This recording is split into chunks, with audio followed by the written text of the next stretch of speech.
반갑습니다. 자, 우리가 2025학년도에 출제된 이 대비 기출문제 한번 풀어보는 시간을 갖도록 할게요.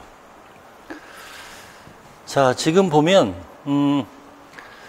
17문제가 전공 생물과 관련된 문제인데요. 바로 그 2교시, 3교시 전공 A, 전공 B에 걸쳐서 출제된 문제 한번 간단하게 분석도 하고 이런 또 해설도 곁들여서 하도록 하겠습니다. 자, 그러면 우리 A 파트 1번 문제부터 한번 보도록 할게요. 자, 1번 문제 한번 보면 원래 이게 바탕을 검은색으로 하고 글자 흰색으로 나오게끔 되어 있는데 약간 이게 빛 때문에 흐리게 나와서 바탕을 흰색으로 그냥 하도록 하겠습니다. 자, 1번 같은 경우는 간단한 문제입니다. 이제 이 2025학년도 이 문제 보면 식물 파트에서 문제가 4문제가 나왔고요. 그 중에 3문제가 기입형. 그래서 기입형 6문제 중에 3문제가 식물이고요. 그 다음에 식물의 1문제는 서술형으로 나왔습니다. 자, 1번에 이제 속시식물 생활사인데, 속시식물 같은 경우는 이제 이 배우체가 형성이 되고, 그래서 이러한 배낭이 형성되고, 그다음에 꽃가루가 형성이 되면 중복 수정을 통해서 배와 배젖이 형성되는 그것과 관련된 내용입니다. 자, 그래서 감수 분열과 체세포 분열을 통해서 이제 배낭이 형성되고요. 이 꽃가루에 있는 생식세포는 꽃가루관을 통해서 지나가면서 그 체세포 분열, 유사 분열을 하면서 이렇게 두 개의 정자로 형성이 되고, 이 정자가 난세포하고 수정이 일어나게 되고요. 극핵이 있는 세포하고 수정이 일어나게 되면서 배젖이 만들어지죠. 그래서 여기에서 1번의 문제는 간단한 내용입니다. 그래서 배낭과 배젖이 만들어진다. 간단한 문제로 출제가 됐습니다. 난이도가 아주 낮은 문제죠. 자, 그 다음에 2번으로 넘어가도록 할게요. 자, 우리가 이제 세포의 구조 파트를 배우게 되면 세포 소기관에 대한 얘기, 크게 보면 세포 소기관, 그다음에 세포 골격, 세포 연잡에 대한 내용을 다루게 됩니다. 보통 세포 소기관 같은 경우에 있어서는 합성된 단백질의 표적화에 대한 문제가 출제가 많이 됐었고요. 그리고 세포 골격에 대한 문제, 세포 연잡에 대한 문제가 많이 출제가 되는데, 여기에서는 세포 골격에 대한 문제고요. 세포 골격 중에 미세 소관을 따라 특정 RNA나 단백질 또는 소기관을 이동시키는 운동 단백질의 방향성에 대한 얘기를 하고 있습니다. 그래서 세포가 이 운동 단백질의 방향성에 따라서 극성을 갖게 되는데, 이제 플러스 말단, 마이너스 말단 이렇게 볼 수가 있겠죠. 그래서 여기에서는 미세 소관을 따라서 운동하는 운동 단백질을 보여주고 있습니다. 자, 이때 이제 이 운동 단백질로는 키네신하고 디네인이 있는데, 보통 이 미세소관의 경우는 MTOC라고 하는 미세소관 형성 중심으로부터 이 미세소관이 형성되어 있기 때문에 MTOC가 있는 부분을 마이너스 말단, 그리고 이제 중합이 되는 반대쪽 방향을 플러스 말단이라고 합니다. 보통 MTOC가 있는 쪽은 세포 중심이에요. 여기에서 보면 이 신경세포의 경우는 세포체라고 하는 부위가 마이너스 말단에 해당하고요. 그리고 이 축삭 말단 부분이 이 플러스 말단에 해당하고요. 자, 그 다음에 이 미세소관만 딱 끊어놓게 되면 운동 단백질의 방향성에 따라서 우리가 양성, 음성 말단을 나눌 수가 있는데, 키네신의 경우는 마이너스 말단에서 플러스 말단으로, 그리고 디네의 경우에 있어서는 플러스 말단에서 마이너스 말단으로 이동시키는 운동 단백질에 해당합니다. 그렇기 때문에 디네이는 왼쪽에서 오른쪽, 키네신은 오른쪽에서 왼쪽으로 이동하니까 오른쪽이 마이너스 말단에 해당하고요, 왼쪽이 플러스 말단, 이렇게 형성된다라고 얘기를 할 수가 있습니다. 그래서 문제에서 보면 이제 B와 C, 양성 말단에 해당하는 것이 어떤 것이냐 하면 B와 C를 써주면 되는데, 이 운동 단백질은 이때 에너지원을 필요로 합니다. 그래서 이 에너지원으로 ATP가 사용이 돼요. 기출문제를 보면 ATP이냐 GTP냐를 물어보는 문제들이 종종 나옵니다. 그래서 여러분들, 우리가 보통 이제 그 생체 에너지, 엄밀히 말하면 에너지 운반체인데 그것을 ATP라고 알고 있는데, 경우에 따라서 이제 GTP가 간간히 나옵니다. 그때 이 GTP는 어디에서 GTP가 사용되는지는 구분해서 알아둘 필요가 있습니다. 예전에 번역과 관련돼서 ATP가 소모된다, GTP가 소모된다, 이 내용을 물어보는 문제가 출제가 됐었습니다. 여기에서도 마찬가지로 ATP, 그 다음에 양성말단을 묻는 문제가 이렇게 출제가 됐어요. 자, 그 다음에 세 번째로 넘어가도록 할게요. 자, 역시 이제 식물 문제가 나오는데 호르몬에 대한 문제입니다. 지금 여기에서 이제 슈트라고 하는 부분이 있죠. 슈트라고 하는 것은 이제 지상부라고 생각을 해주면 됩니다. 그래서 이 토양을 중심으로 해서 지상부가 슈트, 잎과 줄기를 포함하는 것이죠. 아래쪽이 이제 뿌리 부분, 루트 부분에 해당하죠. 크게 나눌 수가 있습니다. 자, 특히 이제 지상부 이 정단부, 줄기 정단 쪽에서는 이제 옥신이라는 것이 생성되고 이동을 하게 됩니다. 그래서 옥신에 하는 역할은 아주 많은데 그 중에 하나가 정단우성이라는 게 있어요. 이 옥신이 이렇게 내려가면 이 견눈의 성장을 억제합니다. 그러다 보니까 이 정단 부위 옥신이 이제 생성돼서 출발하는 이 정단 부위에서의 견눈은 제대로 성장을 못하고요. 아래쪽으로 내려갈수록 이 견눈이 나중에 이제 곁까지 가지가 되는 부분에 해당하는데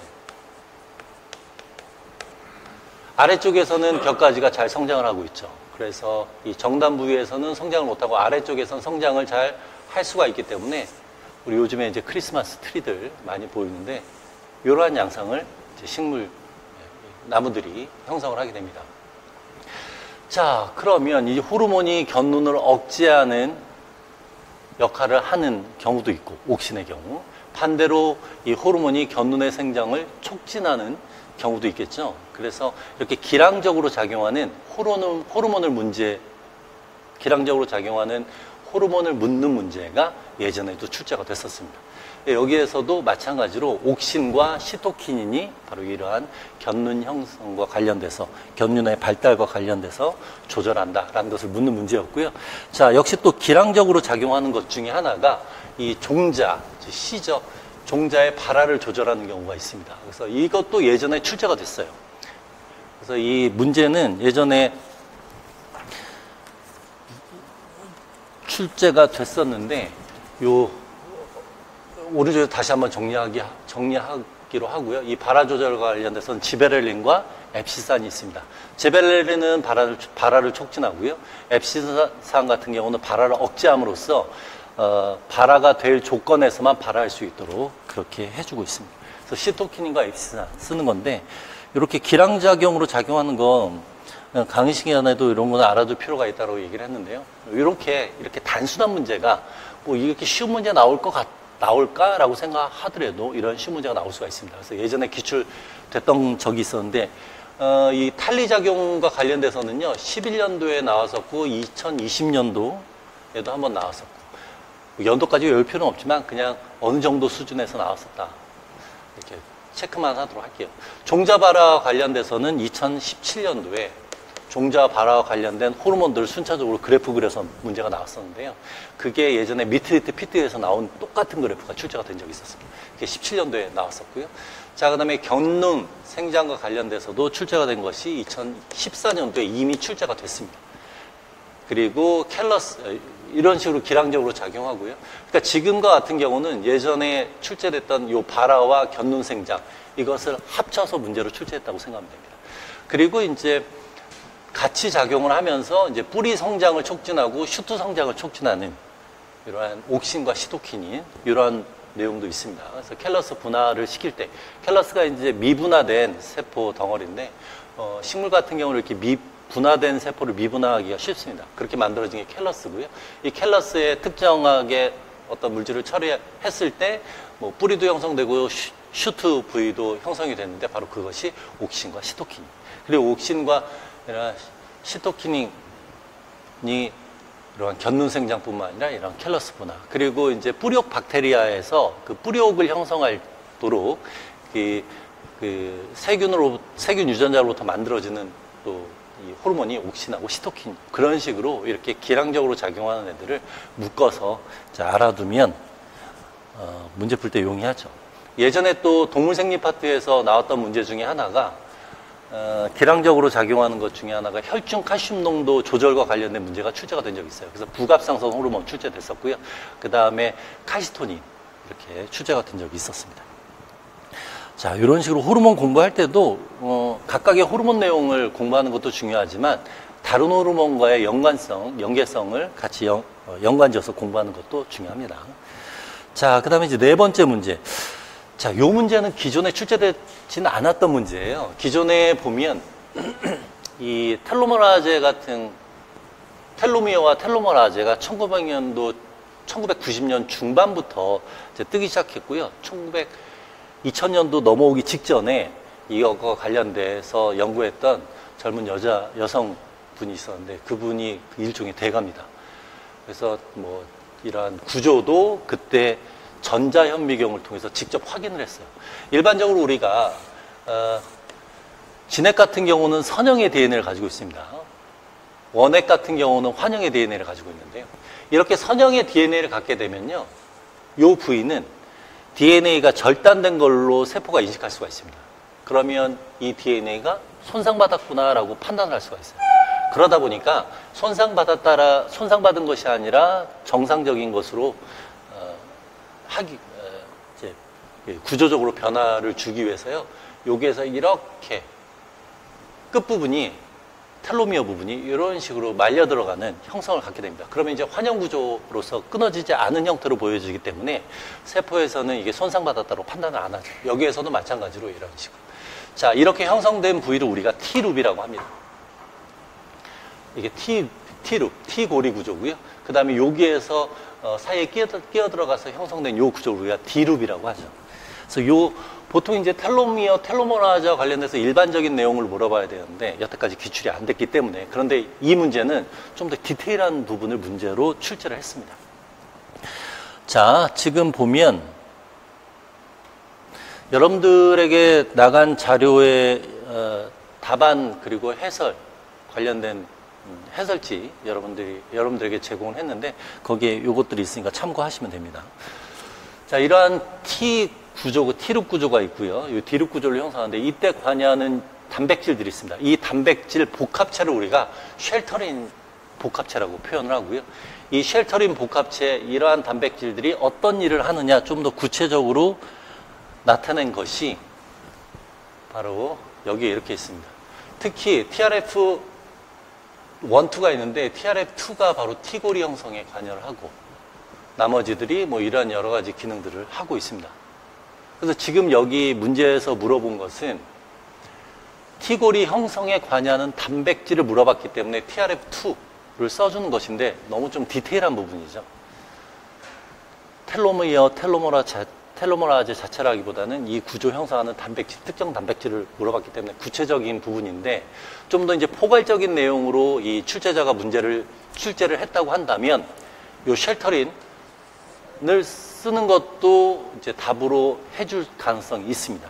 물론 이제 쉘터린이 단백질 복합체이긴 하지만 문제 출제하면서 그냥 단백질이라는 표현으로 썼을 수도 있기 때문에, 그래서 좀 더 포괄적으로 여러분들에게 난이도를 낮추는 수준에서 물어본다면 쉘터린을 물어봤을 거고요.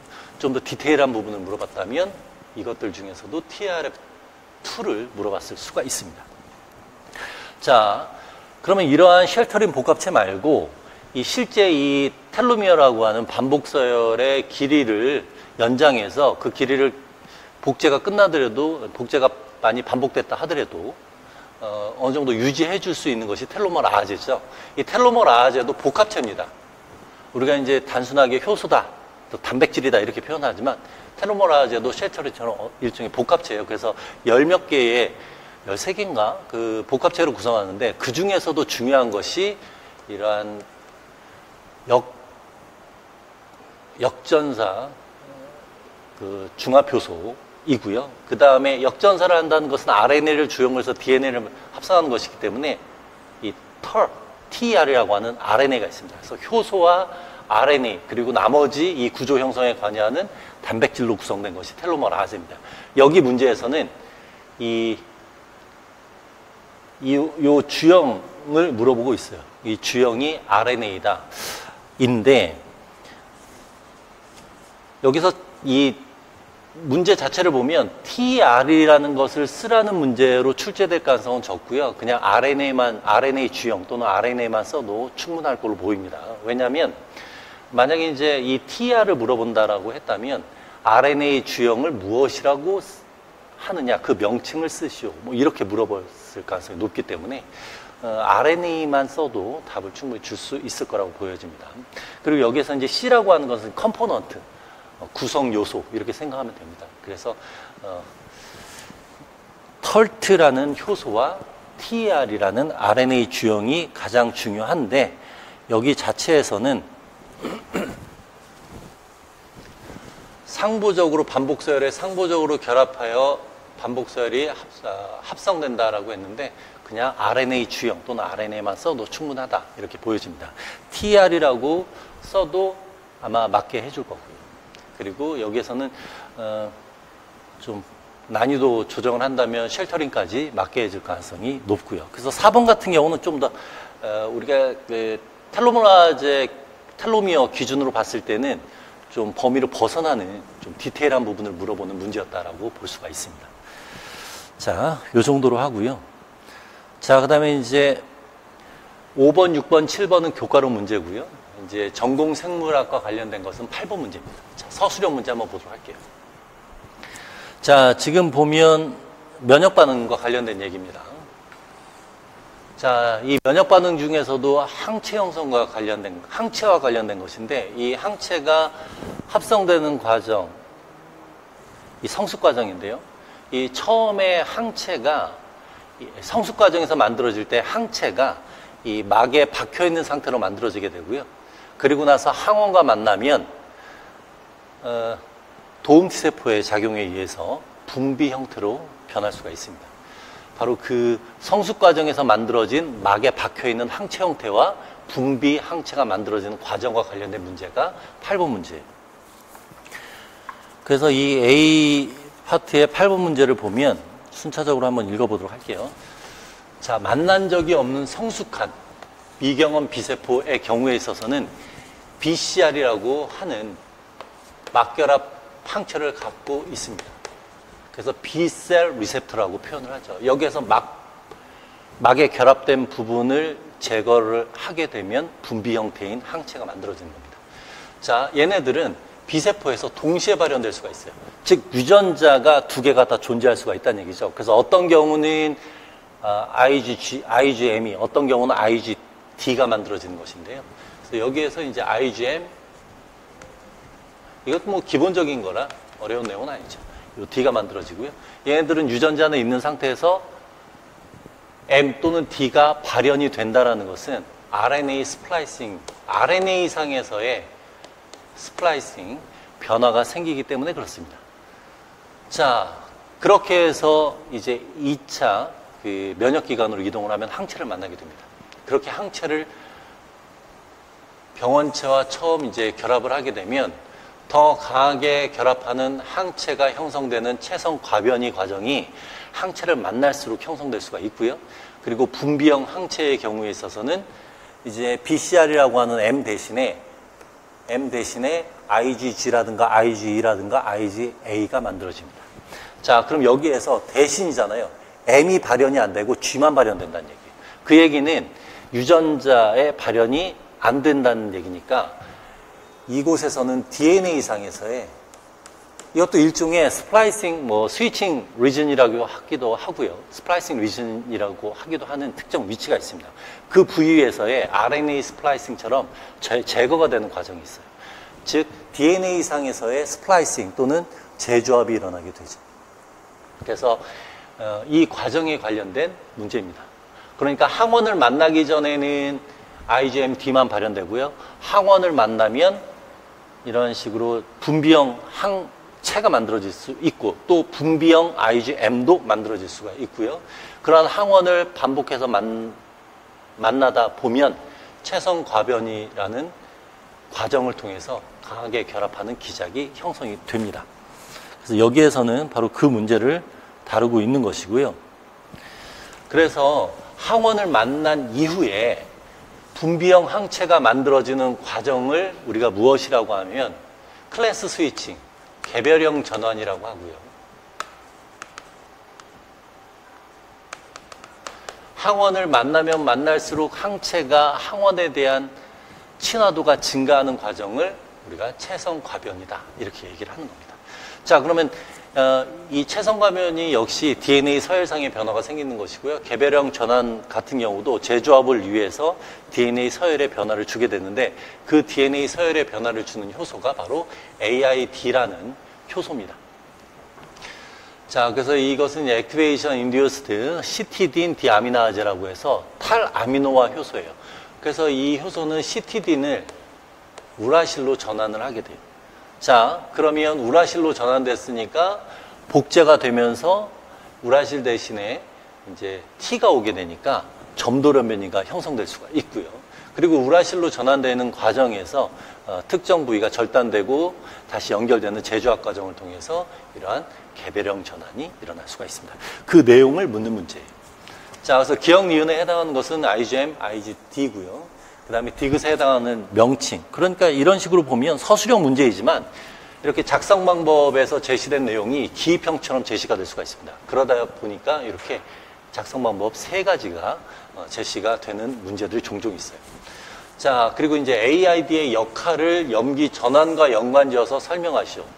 지금 문제를 보면 ADI 기능 보면 전환과 관련돼서는 시티딘에서 우라실로 전환된다라고 끝날 수가 있지만 전체적인 문제 양상을 보면 개배령 전환과 체성 과변이와 연결지어서 AID의 역할을 묻는 문제다라고 우리가 판단할 수가 있기 때문에 이 AID가 전환을 시킨 이후에 어떠한 일이 일어나서 개배령 전환과 체성 과변이가 일어나는지까지 써주는 게 좀 적절한 그러한 답안 작성이라고 볼 수가 있습니다. 그래서 간단하게 보면 불변 부위에서의 수성 기작을 통해서 개배령 전환이 일어날 수가 있고요. 여러분들 그 IgM, IgD, IgG, IgE, IgA라고 하는 이 항체의 종류는 바로 불변 부위의 차이에 따라서 일어나게 되고요.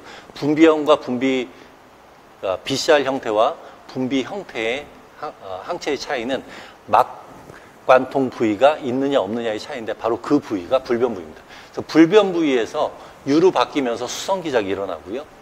그래서 분비형 항체가 만들어지는 개배령 전환이 일어날 수가 있고 가변 부위에서 작용을 하게 되면 유가 항원을 만날 때마다 이 비세포의 클론 증식이 일어나게 되는데 다시 말하면 DNA 복제가 발생하게 되는데 그때 이제 점돌연변이가 유발됨으로써 점돌연변이니까 가변 부위 전체가 변하는 것이 아니라 일부만 구조가 살짝 변하는 것이기 때문에 항원과의 친화도에만 영향을 주고 항원과의 결합 유무에는 영향을 주지는 않습니다. 그렇게 가변 부위에서의 점돌연변이를 유발한다. 이렇게 볼 수가 있어요. 그래서 간단하게 이 내용들은 써줘야 되는 거예요. 일부러 여러분들에게 이제 문제 제공할 때 이 파트를 간단하게 이제 문제 밑에다가 정리한 이유가 제공된 자료에 정리한 이유가 답안을 작성할 때 머릿속에만 가지고 있고 답안 작성할 때 써야지라고 생각하면 여기에서 제시되는 내용, 키워드를 빼먹고 안 쓰는 경우가 있고요. 문제를 답안 작성하기 위해서 다시 볼 때 생각이 안 날 수가 있습니다. 그래서 여러분들 문제 풀고 바로 답안을 작성하지 않는 이상은 이렇게 필요한 키워드는 간단하게 메모를 한 상태에서 넘어가는 것도 좋습니다. 자, 그러면 답안을 이제 서술형으로 전환을 한 형태를 보도록 할게요. 이건 여러분들에게 제공한 답안 그리고 해설지에 보충 해설지에 정리가 되어 있으니까 참고하면 되겠습니다. 자, 서술형이기 때문에 이렇게 서술 형태로 써줘야 되고요. 자, 그 다음에 여기에서도 보면 시토신을 우라실로 전환해서 탈아미노 효소로 작용을 하기 때문에 불변 부위에서는 수상 기작을 통한 개배령 전환 유도하고 가변 부위에서는 점돌연변에 의한 친화도가 변화가 된다. 그러면 여기서는 생략했지만 친화도가 높은 것들만 선택돼서 생존하게 되고 친화도가 낮은 것들은 제거가 되기 때문에 체성 과변이가 일어나게 되면 친화도가 높은 항체의 친화도가 항원에 대한 친화도가 높아진다라고 얘기를 할 수가 있는 거예요. 그래서 그 내용을 여기다 정리를 했습니다. 참고해 주면 되고요. 자, 그리고 하나만 더 얘기하면 여기서는 DNA상에서의 재조합이기 때문에 어떤 비세포는 G가, 어떤 비세포는 E가, 어떤 비세포는 A가 발현되는 겁니다. 그래서 분비가 되는 것이죠. 그리고 이렇게 분비되는 항체의 종류가 달라지는 것은 바로 도움 T세포가 어떤 물질을 이용을 해서 자극을 했느냐에 따라서 달라질 수가 있어요. 바로 이러한 내용들을 물어봤습니다. 자, 그래서 여기에서 이제 AID에 대한 개념만 이해한다면 충분히 되고요. 그래서 여기에서는 이 염기 전환을 쓰라고 했으니까 시티딘에서 우라실로 전환된다라는 것을 쓰는 게 좋습니다. 만약에 쓰지 않는다 하더라도 염기 전환을 통해서 이러한 일들이 일어난다까지 하면 점수를 일부 줄 거라고 보여집니다. 그래서 이러한 것 어떻게 염기가 전환되는지 모르겠는데 라고 해서 안 쓰지 말고요. 그 뒷부분까지 추가적으로 써주면 부분 점수 받을 수 있으니까요. 답안을 작성할 때 아예 손 놓고 아예 빈칸으로 내버려 두는 것이 아니라 꼭 뒷부분 추가해서 써주도록 하세요. 자, 이제 9번 문제로 넘어가도록 해봅시다. 자, 이러한 문제는 종종 출제된 문제입니다. 예전에도 이제 이러한 그 단백질 구조와 관련돼서 출제가 됐었어요. 자, 이러한 문제를 풀 때 처음부터 쭉 보고서 풀지 말고요. 여기에서 어떤 걸 물어보는지 먼저 체크를 하고 이 실험 해석을 하면 포커스를 맞출 수가 있으니까 좀 더 용이하게 해석을 할 수가 있습니다. 자, 지금 보면 이제 어떤 아미노산 장기로 처리가 됐느냐. 그런데 베타메르캅터 에탄올을 언급했단 말이에요. 학생들한테 이제 이론 강의하면서 이런 거 얘기를 하는데 자주 사용되는 씨앗 같은 경우는 어떤 기능이 있는지 알아둘 필요가 있습니다. 이제 잘 사용하지 않는 씨앗은 문제에서 얘는 어떤 씨앗이다 이제 언급을 하는 경우는 있는데요. 이러한 베타메르캅터 에탄올 같은 경우는 기출 문제에서도 언급됐었고요. 자주 종종 내용을 언급하기 때문에 이런 것들은 기본적으로 알아둬야 돼요. 여기에서는 이 내용을 모른다면 풀기가 힘들죠. 자, 베타메르캅터 에탄올은 이화학 결합을 절단하는 겁니다. 그럼 이화학 결합에 관여하는 것은 아미노산 중에 시티딘밖에 없어요. 그러니까 시티딘이니까 세린 장기가 어떤 아미노산이냐? 요거 보면 바로 아미노산 장기가 시티딘이다. 시티딘이 아니라 시스테인이라는 걸 바로 알 수가 있습니다. 자, 그래서 이런 식으로 시스테인과 관련돼서 이게 그 구조 형성과 관련된 문제가 나왔구나. 딱 봤더니 역시 3, 4차 구조 얘기하고요. 크로마토그래피 특징에 대한 얘기를 하는구나. 자, 그러면 3차 구조, 4차 구조의 특징. 3차 구조, 4차 구조 형성할 때는요. 물론 이화학 결합을 형성할 수 있지만 대부분은 비공유 결합. 그래서 공유 결합 또는 비공유 결합과 관련된 얘기입니다. 지금 베타메르캅터 에탄올은 Y. 그리고 지금 여기에서 두 번째 제시 방법에서는 X. 뭔가 차이가 있기 때문에 굳이 X, Y 나눈 것이죠. 이것은 문제에서 그 차이를 여러분들이 구분을 해서 특히 이 X가 Y 같은 경우는 이화학 결합이 형성되는 것을 알았고요. X 같은 경우는 공유인지 비공유인지 모르는 상태이니까 여기에서는 공유 또는 비공유일 가능성이 있다라는 가능성을 염두에 두고 접근을 해주면 되겠어요. 자, 그럼 문제 해석을 한번 해보도록 합시다. 자, 자료가 딱 나와 있고요.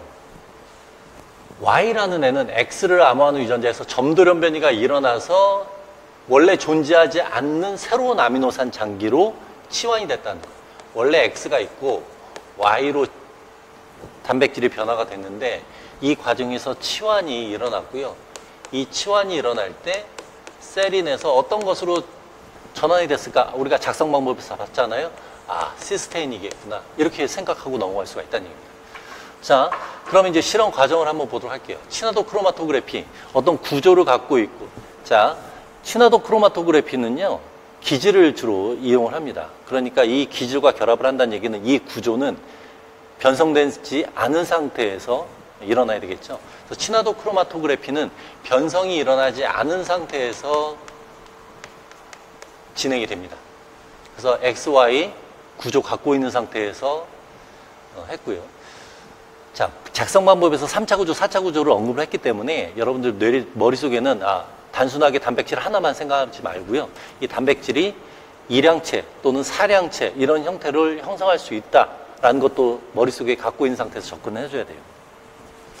자, 지금 보면 자, 이제 정제를 해가지고요. 가에서 이렇게 돼 있죠. 두 개의 실험입니다. 가에서는 실험 나 과정에서는 XY를 다 이용을 했습니다.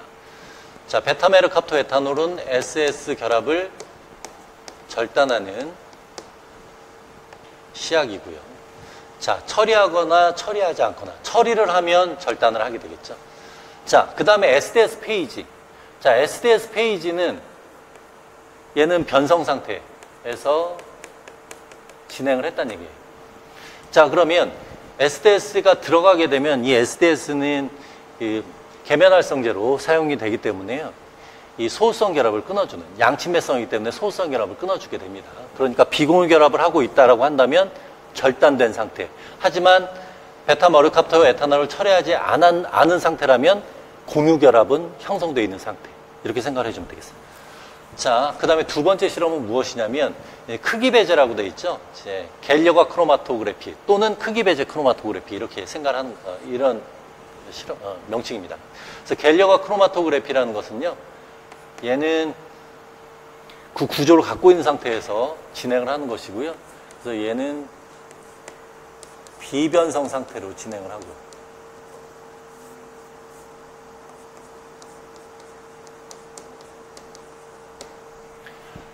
자, 그리고 이제 단백질이 큰 것, 단백질이 작은 것 순으로 이동을 하게 됩니다. 보통 갤려과 크로마토그래피에서 기존 기출문제에서 물어본 것은 큰 거에서 작은 것, 요것을 주로 물어봤는데 여기에서는 바로 이 변성과 관련된 내용으로 물어봤습니다. 요것과 관련돼서 문제 출제한 거예요. 자, 그러면 X, Y 첫 번째 실험 결과, 나의 결과는 X, Y 둘 다 다른 것이고요. 두 번째의 경우에 있어서는 X만 다른 것입니다. 자, 실험 결과를 한번 보도록 해봅시다. 이 데이터 자체 해석하는 건 어렵지 않습니다. 자, 처리를 했어요. SS가 절단이 됐다는 얘기예요. 그러다 보니까 비교를 하다 보면 Y에 원래 여기에 있었던 애가 이동을 했다는 얘기예요. 왜? 얘가 절단됐기 때문에. 자, 그런데 20, 40이잖아요. 그러니까 우리가 요 Y와 관련돼서 생각을 해본다면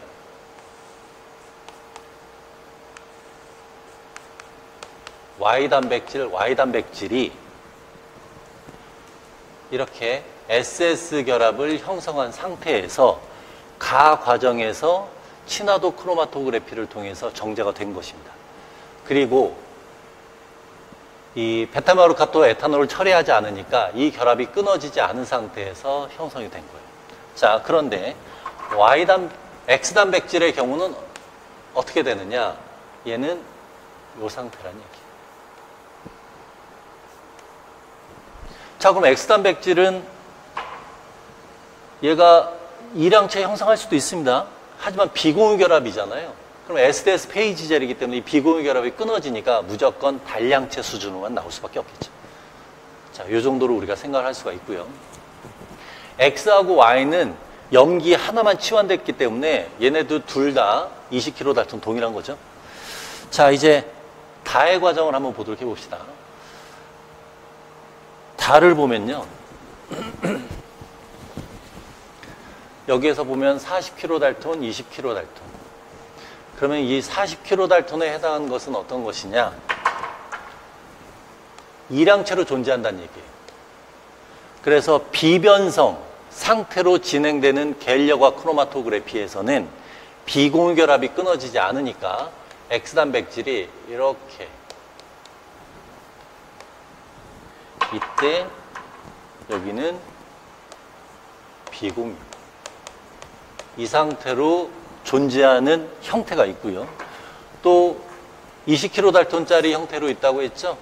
이 경우는 비공유 결합을 형성하지 않고 단량체 상태로 존재하는 X 단백질도 존재하고 있었다는 얘기입니다.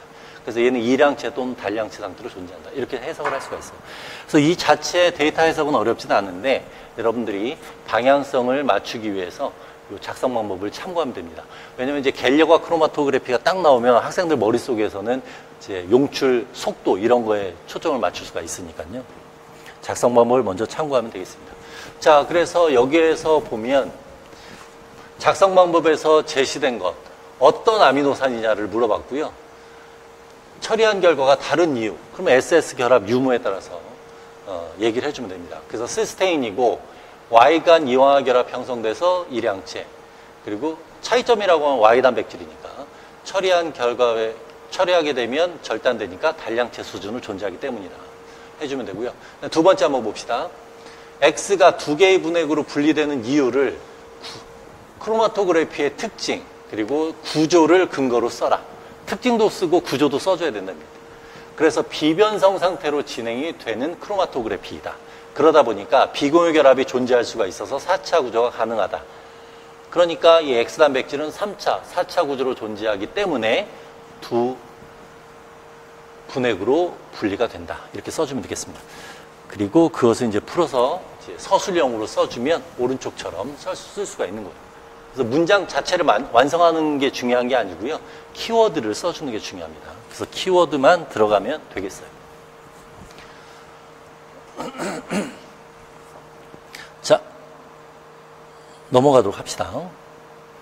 자, 이제 10번 문제 한번 보도록 할게요. 자, 다음은 ABO식 혈액형과 봄베이 표현형. 자, ABO식 혈액형의 경우에 있어서는 여기 그림도 친절하게 나와 있죠. 자, 우리가 ABO식 혈액형은 항원 유무에 따라 달라지는데 그 항원은 적혈구 표면에 있습니다. 그 표면에 있는 당이 항원에 해당하고요. 자, 이러한 형태, 세 가지 형태가 있습니다. 기본적으로 존재하는 형태가 바로 H인자라는 것이고요.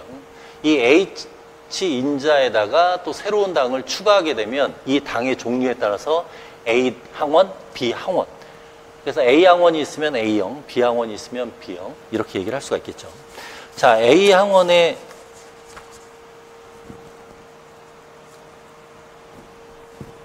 해당하는 것, B항원에 해당하는 것을 하기 위해서는 요 당을 결합시키는 효소가 있어야 되는데 그 효소가 바로 ABO식 혈액형 결정하는 I유전자로부터 만들어지고 H인자는 H유전자로부터 만들어지죠. 그래서 H유전자는 공통이고 I유전자는 사람마다 존재하는 경우가 다 다르게 됩니다. 자, 그러면 요 내용은 이제 기본적으로 알고 있으니까 요거 한번 보도록 해봅시다. 자, ABO식 혈액형 요거 이제 다 표현되어 있고요. 그래서 IA와 IP 이렇게 존재하고 있고요. 이 효소가 없는 경우는 스몰 i라는 표현이 되어 있죠. 효소가 없기 때문에 당이 결합하지 않아서 일반적인 경우라면 H인자만 존재합니다. 그 경우는 우리가 O형이라고 표현을 하죠. 자, 그리고 추가로 여기서 얘기하면 IA와 IB는 공동 우성이고요. 그리고 스몰 i는 열성에 해당한다. 까지 여러분들이 기본적으로 알 수 있어야 되고요. 자, 그 다음에 이들 효소가 공통적으로 사용하는 기질이 H인자예요. 자, 그러면 이 유전자로부터 만들어진 효소가 기질이 없으면 결합을 시키지 못하겠죠, 당을. 그럼 A항원, B항원이 존재하지 않는 겁니다. 자, 그래서 HI인자는 요 봄베이 유전자 H가 암호하는 효소에 의해서 만들어진다. 열성 대립유전자 스몰 H. 그러면 스몰 H인 경우는 기질이 존재하지 않는다는 얘기예요.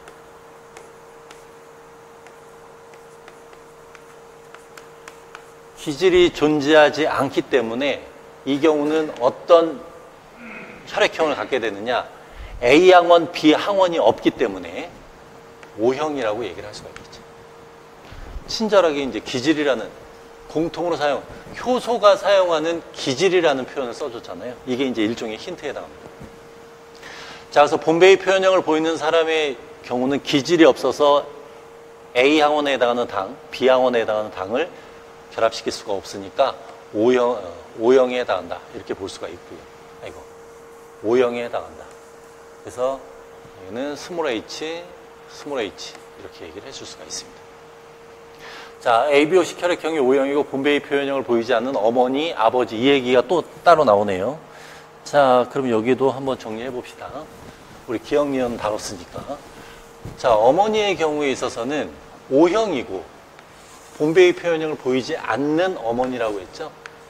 자, 그러면 O형이니까 스몰 i에 해당하고요.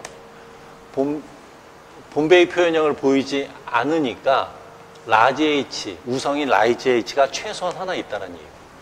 자, 그 다음에 O형인 아버지.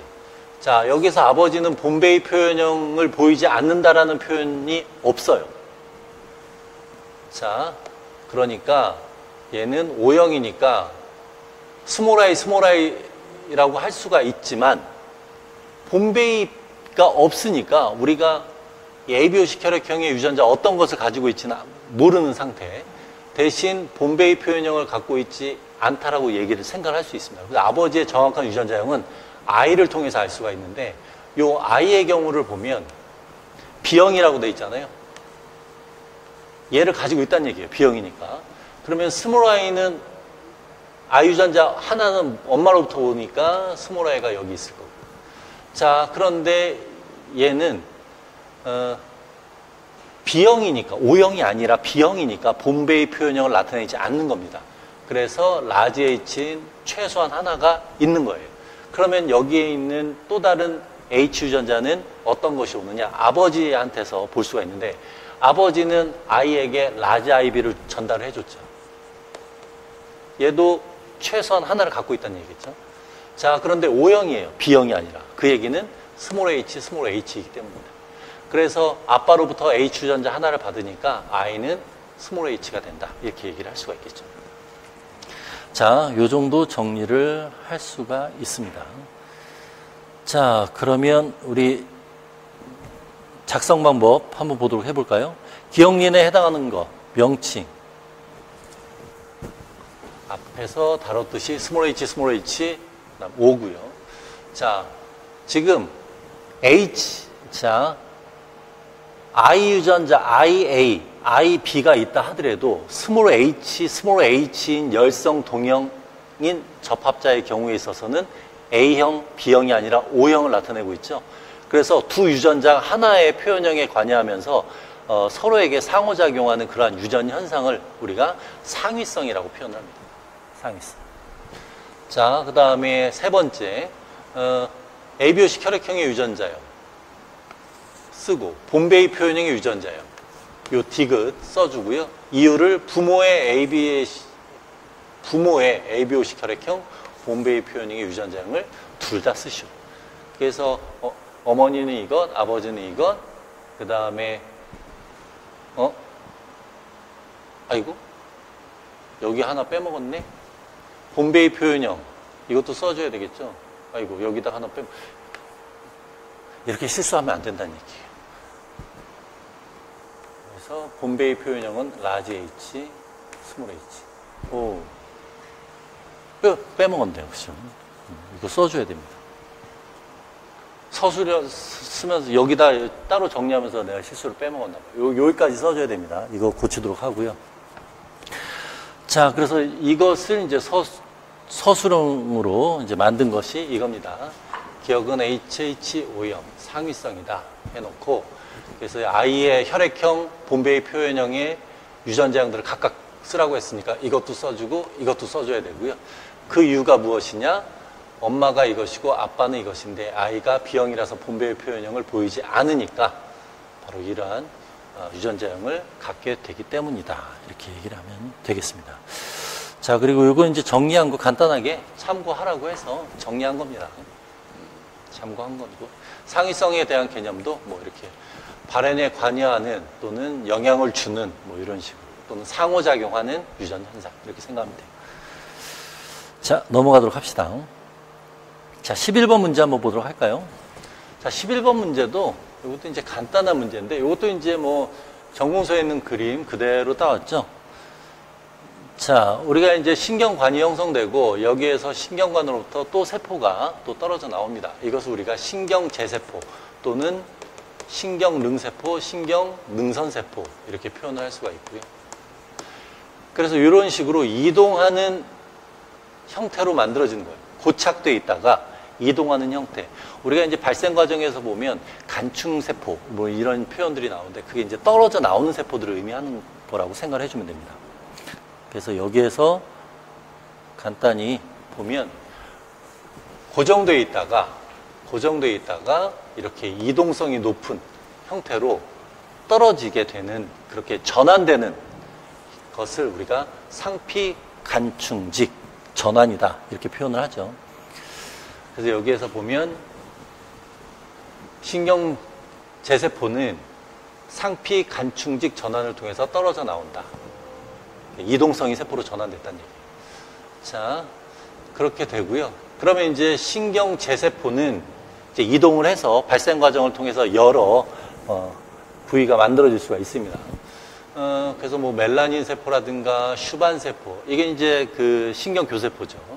갑상샘, 또 에피네프린을 분비하는, 에피네프린 하면 에피네프린을 분비하는 게 이제 교감 신경 그리고 부신 수질, 이렇게 딱 두 가지입니다.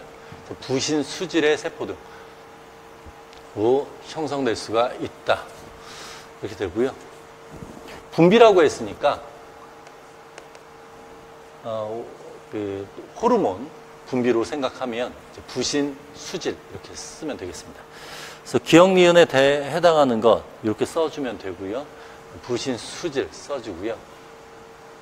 자율신경계의 발생과 연관지어서 생각한다면 이 자율신경계가 신경제세포로부터 유래가 되니까 교감신경의 신경저루세포와 기원이 동일해요.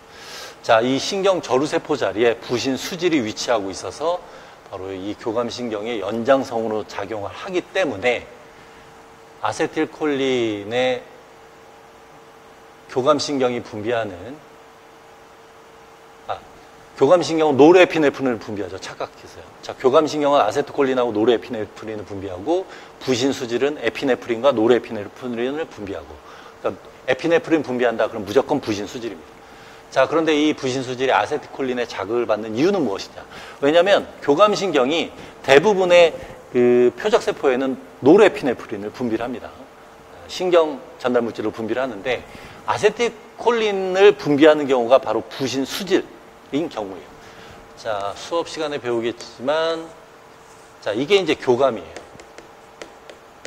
신경절이라고 하는 시냅스 부위가 있고요. 신경저루세포 자리가 있는데 여기에서 부신 수질이 바로 이 위치에 있습니다. 그러니까 신경저루세포처럼 작용하는 연장선. 그래서 신경저루세포는 신경세포니까 가까운 지역에만 영향을 미치지만 부신 수질은 호르몬을 분비하기 때문에 혈관 타고 먼 곳까지 영향을 줄 수가 있는, 그래서 근거리와 원거리에 모두 영향을 줄 수 있는 시스템입니다. 그래서 이제 부신 수질 자리에 작용을 하기 때문에, 그런데 그 발생 이유는 무엇이냐? 둘 다 신경제세포로부터 유래하기 때문이다 정도로 정리를 해주면 되겠습니다. 그래서 여기에서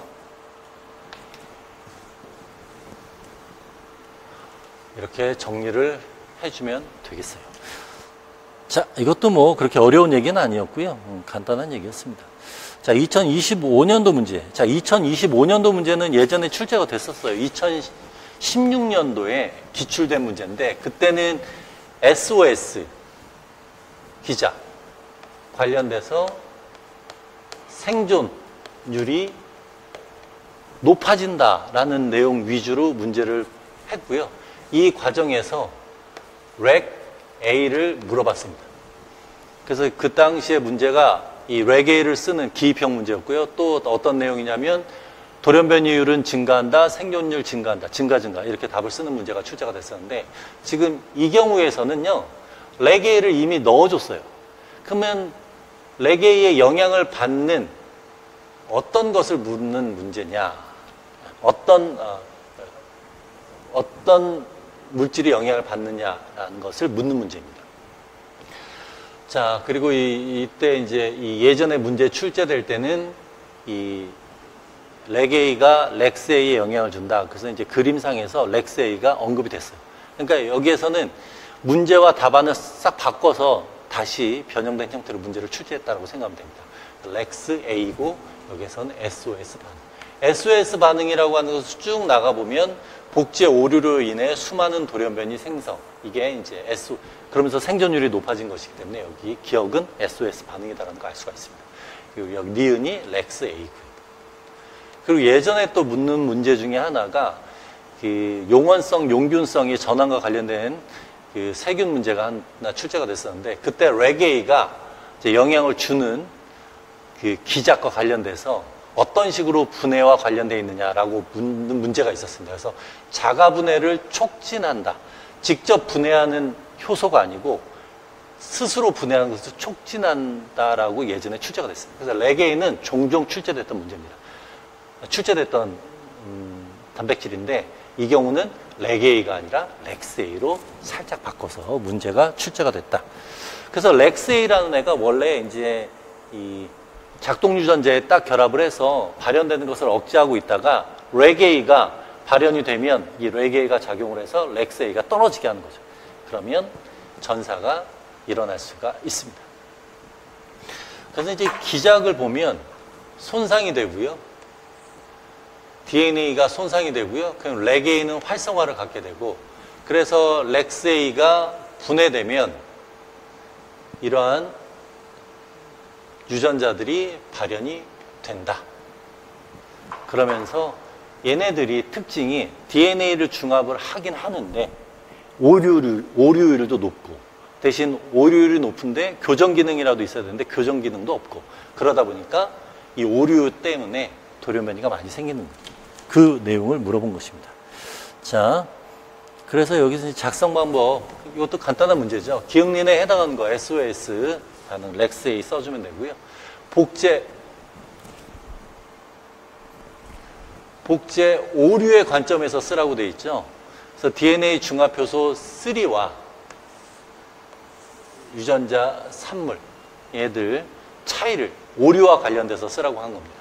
DNA 중합효소 3는 어디에서 작용하느냐? 정상적인 DNA 복제에서 작용을 하고요. 딘비하고 UMU-CD, 얘는 역시 DNA 중합효소 2지만 저러한 수성기작에 작용하는, 특히 SOS 반응에 작용하는 중합효소예요. 그러다 보니까 얘네들의 차이를 본다면 DNA 중합효소는 중합효소 3는 정상적인 DNA 복제 과정이기 때문에 이 오류율이 당연히 낮고요. 교정 기능도 있습니다. 그다음에 딘비와 UMU-CD는 문제에서 나와 있는 것처럼 돌연변이율이 증가하는 양상을 나타내기 때문에 오류율도 높고 교정 기능도 떨어진다. 이렇게 볼 수가 있죠. 이 답에서 작성할 때 요 가로로 친 것은 작성 방법에서 제시되지 않았기 때문에 친 거고요. 여러분들 참고하라고 쓴 겁니다. 정상 복제에 관여한 것이 3고요. SOS 수선에 관여한 것이 이것이다 라고 얘기를 하는 겁니다. 자, 요 정도까지 하는 걸로 하도록 하죠. 자, 여기까지 해서 우리가 A파트 문제를 봤는데, A파트 문제는 그렇게까지 뭐 어려운 내용은 없었어요. 물론 이제 문제가 좀 긴 양상, 그리고 텔로머라제 같은 경우도 이제 다루지 않았던 부분에서 이제 언급되는 것들이 좀 있었고, 그리고 AID, 면역 반응 문제에 관련돼서도 AID와 관련돼서는 저런 효소 자체의 기능을 묻는 문제이긴 하지만 문제에서 염기 전환이라는 내용이 언급이 됐기 때문에 뭐 시티딘에서 우라실로 넘어가는 그 과정은 안 했다 하더라도 이제 뒷부분을 넣어주면 뭐 체성가 변이하고 개별형 전환 언급 어떻게 형성되는지, 그런 기작이 어떻게 이루어지는지를 언급을 해주면 부분 점수를 받을 수 있는 그런 문제였습니다. 자, 여기까지가 이제 A 했고요. 자, 이번에 전공 B 부분을 한번 보도록 해봅시다. 자, 전공 B를 보면 기입형은 2문제, 나머지 서술형인데, 요 그래프 자체가 예전에 2012년도 객관식 문제로 출제가 된 적이 있습니다. 근데 지금 이 그래프 자체를 물어본다기보다도 그냥 문제 만들기 위해서 언급만 한 겁니다. 실제 문제에서는 문제 요것만 읽어보면 뭐 쉽게 풀리죠. 너무 쉽죠. 방실판은 3,000판, 2,000판이 나뉠 수가 있는데 여기 3,000판이 언급을 해줬고요. 그러니까 좌심방, 좌심실 사이는 2,000판. 그다음에 폐동맥 있죠. 여기는 이제 대동맥. 문제는 그냥 점수 주려고 그렇게 낸 문제입니다. 자, 그 다음에 이제 콩과식물 관련돼서 리조비움이 이제 공생을 하게 되는 그 기작과 관련된 문제인데, 이 문제는 약간 지저분해요. 학생들이 헷갈리게 계속 NOD, D 결합, NOD 유전자 이런 것을 언급을 했단 말이에요. 근데 이제 이 세균이 이 식물 뿌리에 신호를 보내게 되는데, NOD 인자를 뿌리면 이제 식물이 감염사가 형성이 되면서 이제 공생을 시작하는 그런 기작이 일어나게 됩니다. 그래서 여기에서 이제 써주는 기억의 경우는 NOD 인자, 여기에 결합해서 NOD 인자 이렇게 써주면 돼요. 그래서 NOD 인자의 신호를 받은 식물이 뿌리털이 구부러지면서 그 박테리아를 데리고 가게 된다. 자, 그래서 여기에서 보면 이제 이 박테로이드 형성이 되는데 이 박테로이드하고 주변 막 구성된 단위 신비오종 이렇게 써주면 되는 문제였습니다. 자, 그래서 약간 학생들 헷갈리게 하려고 한 건지 저런 표현을 썼네요. 자, 넘어가도록 할게요. 자, 기입형은 여기까지 하고 서술형으로 넘어가도록 할게요. 자, 서술형 이제 3, 4, 5번은 교과론 문제고요. 이제 6번의 경우가 6번부터가 전공 생물에 대한 얘기입니다. 자, 이제 마이톤 자극에서 세포 분열을 하는 것인데, 자, 세포 분열을 하게 되면 이제 지원기부터 출발하죠. 지원기 단계에서 이제 외부에 자극이 오게 되면 세포 분열을 시작을 할 수가 있게 됩니다. 그래서 세포 자체가 이제 충분히 세포 분열을 할 수 있는 준비가 돼 있는지, 그리고 세포 분열과 관련돼서 성장인자가 오는지 이런 것들이 다 체크가 되면 S기, G2기, M기로 넘어갈 수가 있습니다. 근데 어떤 세포의 경우는 노화가 되었다든가 분화가 되어 있다든가 또는 영양분이 주변에 충분하지 않다든가 이런 경우는 또 DNA 손상이 심하다든가 이런 경우는 세포 주기를 따르지 않고요. 이제 정체기인 지제로기로 넘어갈 수가 있습니다. 바로 그것을 물어보고 있어요. 휴지기 상태, 지제로기. 그래서 지원 단계의 세포가 지제로기 단계로 넘어간다. 이것도 뭐 단순한 문제입니다. 자, 그 다음에 이제 세포 주기와 관련돼서 관여하는 복합체가 사이클린 CDK 복합체가 있죠. 그래서 CDK4 사이클린 D, CDK2 사이클린 E, CDKA, CDK2 사이클린 A 얘네들이 이제 관여를 하고 그 다음에 마지막으로 M기로 넘어갈 때는 CDK1 사이클린 B가 관여를 하죠. 그러니까 4 하면 이건 뭐 사이클린 D 이제 바로 쓸 수 있고요. 이것도 이제 간단한 문제입니다. 그리고 지금 RB 단백질과 관련돼서 불활성화 얘기 나왔잖아요. 이거 예전에 좀 예전 문제인데 2005년도 20년 전이네요. 2005년도에 출제가 됐어요. 그때는 RB가 인산화되면서 E2F라는 전사인자에 작용하는 기작을 설명하라는 식으로 문제가 출제가 됐었습니다. 그걸 다시 또 변형시켜서 문제로 출제가 된 거예요. 자, 지금 보면 이제 G1기에서 S기로 넘어가려면요. CDK2 사이클린 E, CDK2 사이클린 A 그 복합체가 만들어져야 됩니다. 그러기 위해선 사이클린 E와 사이클린 A가 발현이 돼야 돼요. 그 발현을 시키는 전사인자가 E2F인데 전사 조절인자 얘가 E2F인데 E2F를 평소에는 억제를 하고 있습니다. 그래서 이 전사 조절인자를 RB 단백질이 억제를 하고 있는 거예요. 결합을 함으로써. 그런데 인산화가 어떤 기작이 일어나게 되면 이 RB 단백질이 불활성화되면서 E2F가 전사인자로서의 작용을 하게 되면서 다음 단계가 이제 S기죠. S기 진입하기 위한 유전자. 이게 이제 사이클린 E와 사이클린 A 유전자에 해당합니다. 이 내용을 이제 같이 곁들여서 써주면 돼요. 그러면 이제 다음 단계 하면 얘가 이제 S기에 해당하죠. 이러한 내용들을 써주면 되는데 요거는 너무 쉽죠. 뭐 공부 어느 정도 한 친구들은 당연히 인산화라는 거 알 수가 있습니다. 인산기가 결합을 하는 거죠. 이렇게. 자, 이게 헷갈린다 할 때는 효소부, 요걸 알면 되죠. 요 CDK가 키나제, 인산화 요소잖아요. 인산기를 붙인다는 얘기예요. 내용 자체는 어렵진 않아요. 자, 그래서 이 작성 방법에 제시된 거 한번 보면요. 기억, 니은에 해당하는 명칭 순서대로 쓰라고 했는데 G1, G제로고 사이클린 D고요. 그래서 이렇게 기입형식으로 문제가 출제가 됐습니다. 자, 그 다음에 작용기의 결합과 연관지어서 RB 단백질 불활성화 유도하는 작용기 결합. 그러면 뭐 인상기죠. 이거 써주면 되고요. 세포주 단계의 변화. 그럼 그 이후 과정을 쓰라는 얘기인데 출제 의도로 봐서는 예전에 기출됐던 E2F부터 해서 S기 진입이 촉진된다. S기가 촉진된다. 여기까지 전체적인 내용을 써주는 게 좋습니다. 그래서 설명하라고 했으니까 RB가 인상기에 의해서 불활성화됐을 때 E2F와 분리되고 E2F에 의해서 사이클린 E, 사이클린 A가 발현되면 S기 진입이 된다. 요 내용까지 써주는 게 좋겠죠. 자, 그래서 이것을 이제 서술형으로 만들어서 이렇게 써주면 되겠습니다. 여러분들 제공한 답안 보충 해설지 참고를 하면 되겠어요. 자, 넘어가도록 할게요. 내용 자체는 뭐 예전에 기출됐던 그대로입니다. 자, 그 다음에 또 이렇게 실험 문제가 있네요.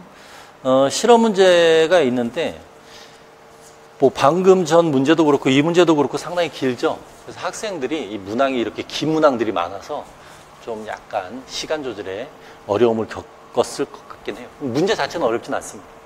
자, 역시 이것도 실험 문제 어떤 내용인지 한번 보도록 할까요?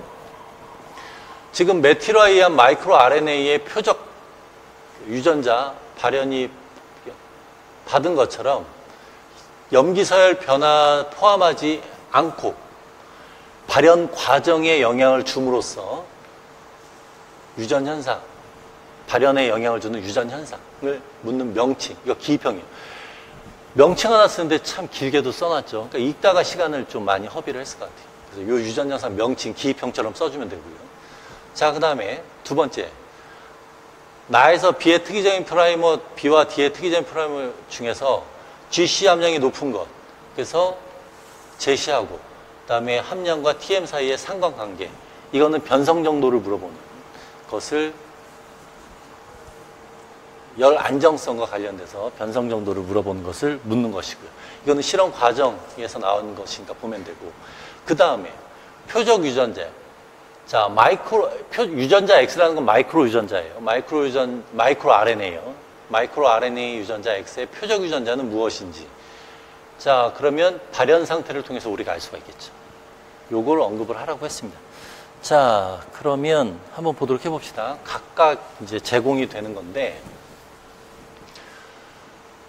자, 지금 어린 잎과 노화된 잎에서 마이크로 RNA 유전자 X의 프로모터에 메틸화예요.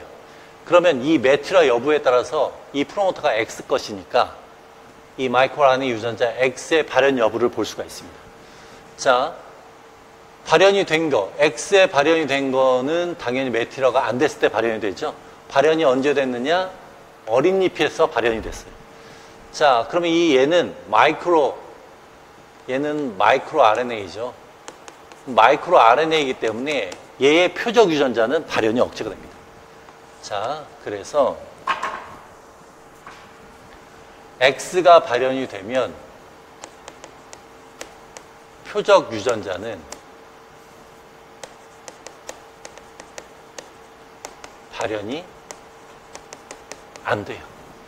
그래서 데이터, 실험 결과에서 어린 잎에서 발현이 안 된 것을 찾고, 그럼 걔가 표적 유전자죠. 어린 잎에서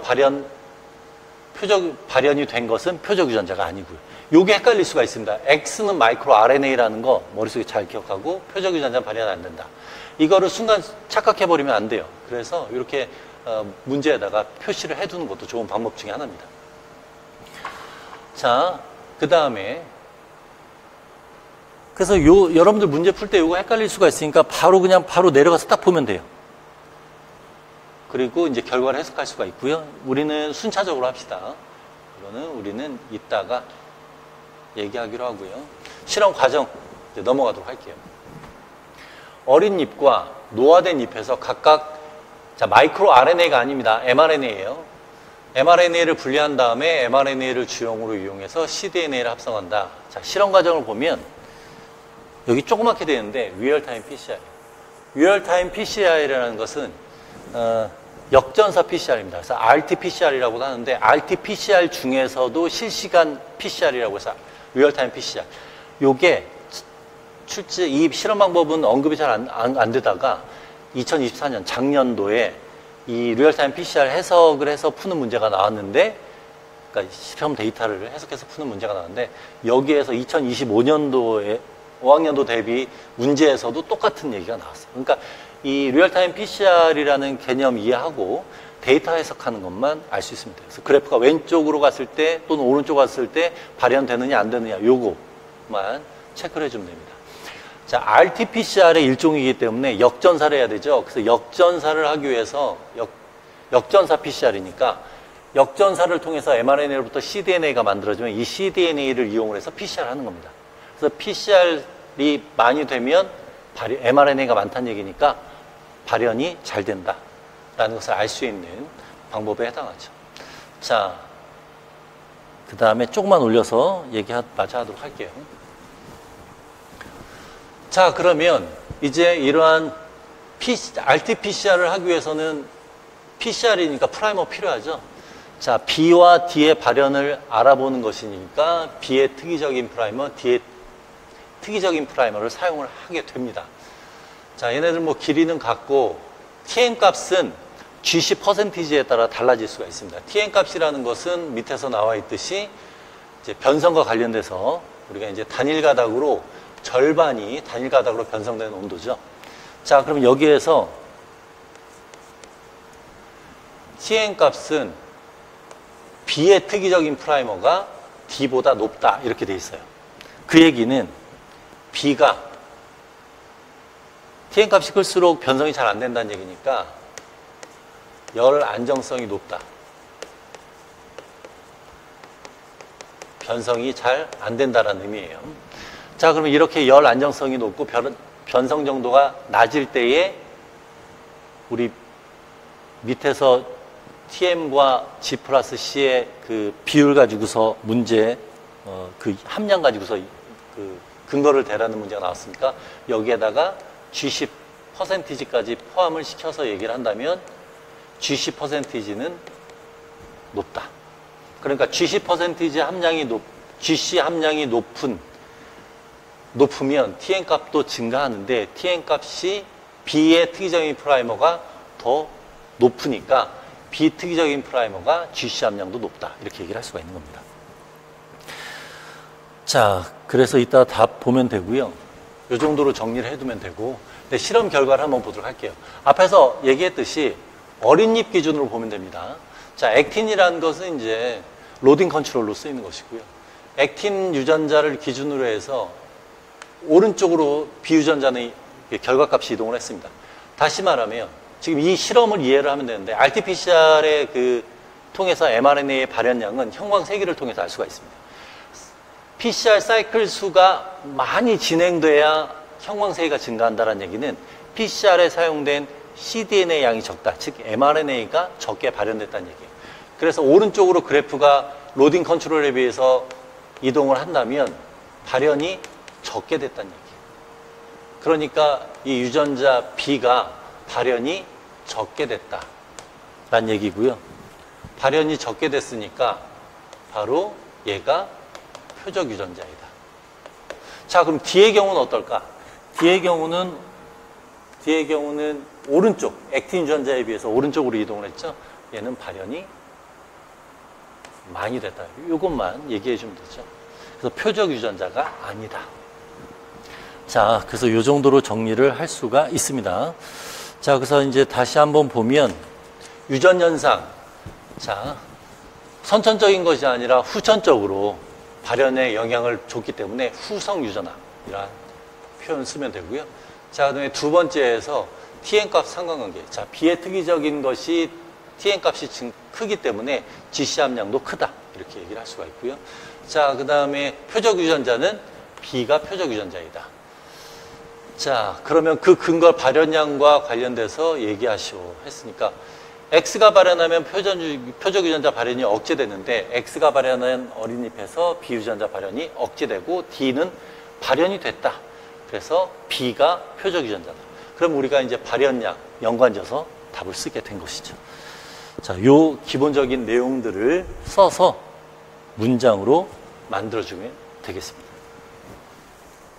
자, 그래서 실험 문제도 어렵게 생각할 필요는 없습니다. 어떤 것에 초점을 맞추는지, 이제 특히 실험 과정은 긴데 어떤 실험인지 알면 여러분들이 그 초점을 맞춰서 이런 내용으로 쓰면 되겠구나, 해석하면 되겠구나 알 수가 있어요. 자, 이 정도 하고 넘어가도록 할게요. 자, 이제 8번 문제 한번 봅시다. 이 증산작용 문제인데 식물의 증산작용 하면 보통 수분 포텐셜 뭐 이런 거 가지고 문제가 냈는데 이 경우에 있어서는 좀 더 다른 부위에서 문제가 출제가 됐다라고 보면 돼요. 자, 지금 이제 중산류를 다룬 것이 이제 두 가지가 있습니다. 자, 그래서 잎의 내부 물 증기압, 잎을 둘러싸고 있는 대기, 잎이 있으면 대기가 있죠. 그럼 여기서 이제 증산이 일어나게 되는데 대기의 물 증기압, 내부의 물 증기압의 차이가 크면 물이 많은 쪽에서 적은 쪽으로 이동을 할 테니까 그 차이에 당연히 비례해서 증산이 될 겁니다. 자, 두 번째는 기공저항이라는 것과 경계층 저항 가지고서 문제를 출제를 했어요. 자, 기공저항, 경계층 저항. 기공저항은 어떤 것에 의한 것이냐? 기공 크기. 그러니까 기공이 열렸냐 닫혔냐에 따라서 저항값이 달라지겠죠. 기공이 닫히면 저항값은 크고 기공이 열려 있으면 물이 이동할 수 있으니까 저항이 작아지는 거예요. 그러면 기공 저항이 작을수록 증산율은 증가한다 라고 얘기를 할 수가 있고요. 자, 그 다음에 경계층. 자, 대기와 잎의 경계층에 전체되어 있는 공기에 의한 확산 저항이에요. 자, 나가야 되는데 잎과 대기 사이 정체되어 있는 공기가 많으면 제대로 증산이 나갈 수가 없겠죠.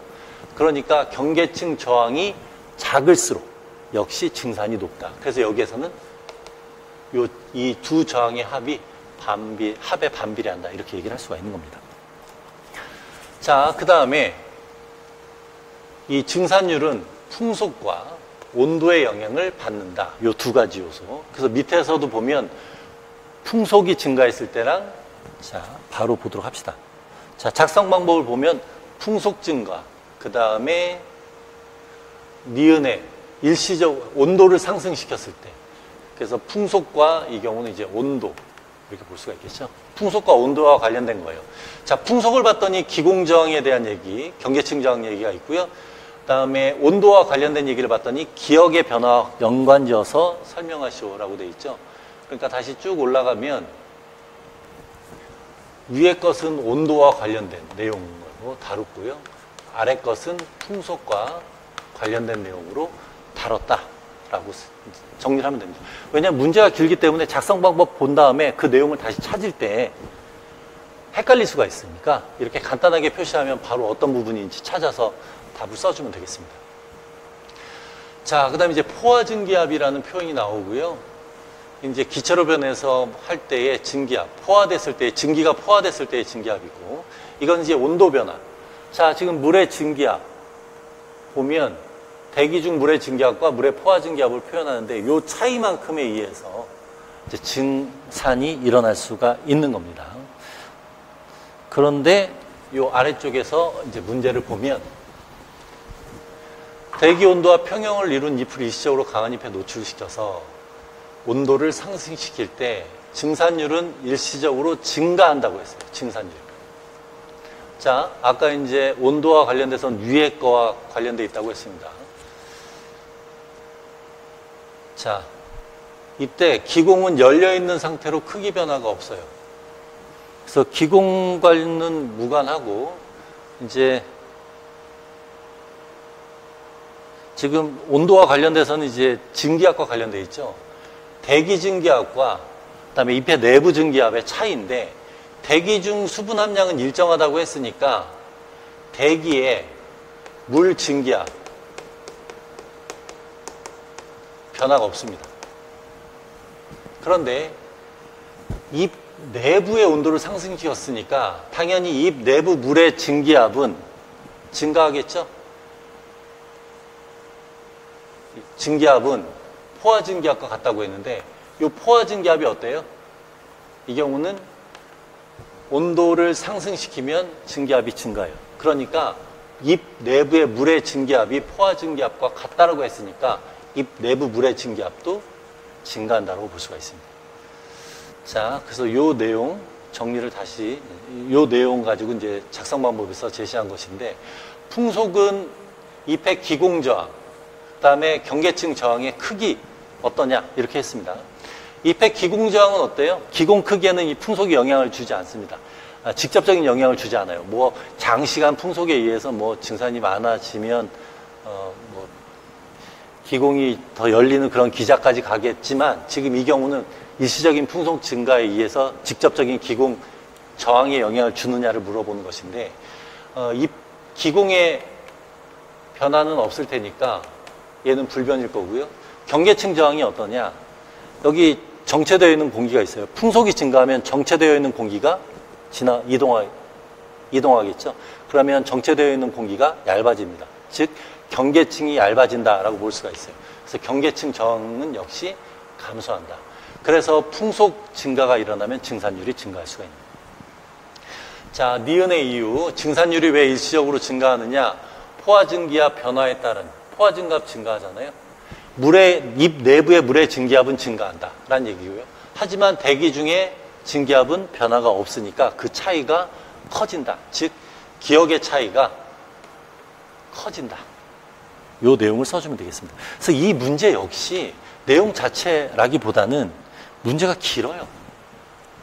그러다 보니까 학생들이 이제 작성 방법에서 제시된 거 찾고 막 이러다 보니까 시간이 많이 지체될 수 있는 그런 부분이었습니다. 자, 그래서 요것도 이제 좀 전에 얘기한 거 정리한 거 작성 방법대로 얘기를 한다면 이펙 기공 저항, 경계층 저항 크기까지 다 써줘야 돼요. 그래서 이펙 기공 저항은 불변, 경계층 저항은 감소한다. 왜 그러느냐?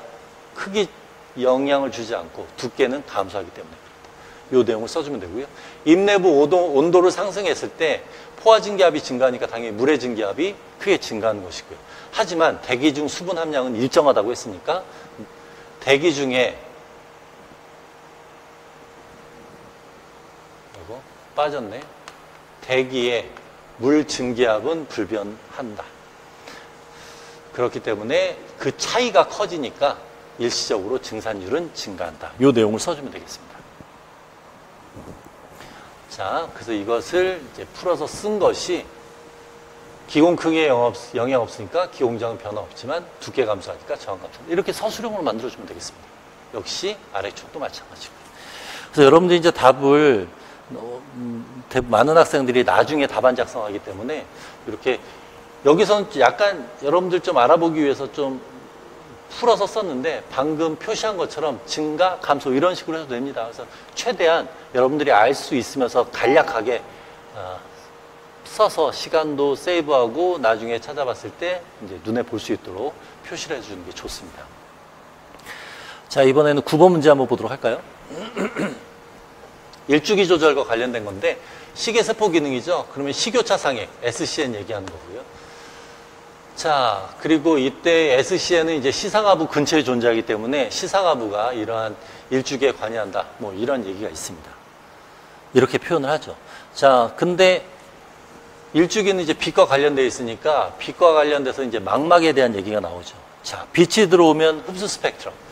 예전에 이 그래프가 문제로 출제가 된 적이 있습니다. 간상세포, 막대세포 관련돼서 문제가 출제가 됐는데 여기에선 하나 더 추가한 거예요. 일주기 리듬과 관련된 세포를 추가를 했습니다.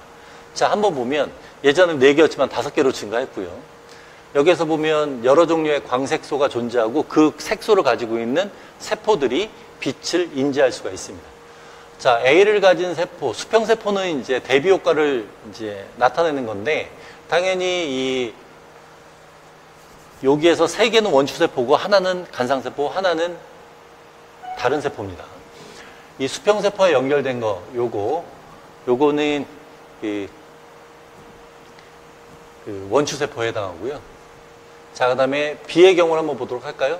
쌍극세포로부터 신호를 받는다. 자, 망막에서 작용하는 세포, 이제 간상세포, 원추세포, 수용기가 있고요. 그 다음에 두 번째로는 쌍극세포가 있고요. 세 번째로 신경절세포가 있습니다. 신경절세포가 신호를 받기 때문에 B를 가진 세포는 어떤 세포냐? 신경절세포. 그러니까 신경절세포도 이러한 빛에 대한 작용을 하는 그런 일을 한다라고 이제 밝혀져 있습니다. 여기서 그것까지 다룬 거예요. 그래서 기존에 다루지 않은 이 시각 파트를 이제 언급을 하고 있는 겁니다. 자, 그 다음에 이제 C를 가진 세포는 여러 세포가 해서 신경절세포로 수렴이 돼서 민감도가 높아진다라고 되어 있죠. 그러니까 요 민감도가 높아지니까 요 C는 민감도가 높은 간상세포. 그래서 A와 나머지 B, C, D, E 얘네들은 원추세포에 해당한다. 이렇게 볼 수가 있는 겁니다. 자, 요 B가 이제 신경절세포, C가 간상세포 이렇게 볼 수가 있겠죠. 자, 이제 문제 한번 보도록 할까요? 괄호 안에 기억에 들어갈 것, 식교차 상액 또는 SCN 이렇게 써주면 되고요. 두 번째, 멜라놉신, 일주기 시계의 보정에 이용되는 광색소는 멜라놉신이다. 어떤 스펙트럼 중에서 제시할까? 자, 이게 이제 헷갈릴 때는 우리가 이제 광수용기 그리고 광수용기 렉이라면서 얘네들은 빛에 대한 인식이지 일주기하고 무관합니다. 그러다 보니까 여기에서 새로 언급한 바로 신경절 세포가 그 일을 하는 거예요. 그러니까 이건 이제 몰랐다 하더라도 새로운 내용이 나왔으니까 B라고 우리가 추측할 수가 있어요. 알면 더 좋고요. 그래서 B 스펙트럼에 해당한다 이렇게 보면 되고요. 자, 송가섬에서 일주기 조절에 관여하는 호르몬의 명칭. 이 호르몬의 명칭하면 이제 멜라토닌이죠. 자, 그 다음에 야간의 청색광, 숙면 방해하는 이유. 호르몬의 분비와 연관지어서. 그럼 호르몬 분비가 멜라토닌은 밤에 분비하는데 밤에 분비가 억제가 된다는 얘기예요. 친절하게 청색광이라고 되어 있고요. 이 일주기 리듬과 관련돼서 새로운 그래프가 나온 것이니까 바로 요 B, 신경절 세포 이렇게. 그럼 이제 여기 부위가 이제 청색광에 해당하니까 바로 이제 요 신경절 세포의 멜라놉신이 야간에 청색광을 인지해서 활성화되면 멜라토닌의 분비가 억제돼서 수면을 방해한다. 이렇게 써주면 되겠습니다. 자, 이것을 이대로. 그래서 뭐 그래프 하나가 추가가 됐지만 그렇게 어려운 내용은 아니고요. 충분히 문제에서 유추할 수 있습니다. 멜라놉신에 대한 정보가 없다 하더라도. 또 신경절 세포도 뭐 쌍극세포로부터 신호를 받는다라고 친절하게 제시가 되어 있기 때문에 그래서 요 문제 같은 경우도 문제가 좀 길기도 하고 그리고 새로운 내용이 있긴 하지만 어느 정도 여러분들이 유추해서 쓸 수 있는 힌트는 제공되어 있다. 이렇게 생각하면 되겠어요. 그래서 만약에 내가 잘 모르는 내용이 나온다 하더라도 당황할 필요는 없습니다. 자, 그 다음에 이 10번 문제 한번 보도록 할게요. 세균의 질소대사인데 예전에는 이런 식의 이런 반응과 관련돼서 물질, 어떤 물질이냐라는 문제가 잘 안 되다가 이제 점점 이제 이러한 물질이 무엇이냐 이렇게 물어보고 있습니다. 특히 이 질소와 관련돼서도 문제가 요즘 출제가 되고 있죠. 배설계에서도 요소회로 관련된 문제가 한번 출제가 됐었고요. 그리고 식물과 관련돼서도 질화 효소, 탈질화 효소 이거 관련된 질소 동화와 관련된 문제가 출제가 됐습니다. 지금 이 경우에 있어서는 아미노산과 연결 지어서 동화 이화 과정과 관련된 문제가 출제가 되고 있습니다. 요소회로에서 이제 이 알파케토글루타산이 글루탐산으로 변한다는 그런 내용도 있었고요. 아마도 그래서 여기서 또 출제를 해준 것 같아요.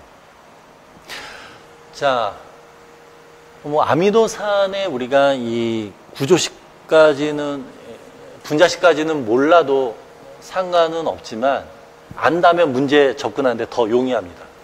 지금 보면 만약에 여기 있는 내용을 모른다 할 때 이 아모늄 이온이 들어가게 되면서 아미노기가 알파케토글루타산에 첨가된 거예요. 자, 그 얘기는 알파케토글루타산이 이렇게 있을 때 첨가가 이렇게 됐다는 얘기입니다. 자, 그래서 요 두 가지를 다 가지고 있는 것이 이제 글루탐산이고요. 요게 이렇게 떨어져 나오면 벼삿을 R그룹에 CO- 이 카르복실기가 있어서 산성 아미노산으로 작용하는 것이니까 또 다른 산성 아미노산인 아스파르트산 같은 경우는 요 하나가 제거된 경우에 요걸 안다면 또 뭐 풀 수 있고 요소회로에서 본 거 알아도 풀 수 있고 아미노산의 질소대사 과정 알아도 풀 수 있는 그런 문제에 나옵니다. 그래서 기억은 글루탐산이고요. 자, 그 다음에 글루탐산에서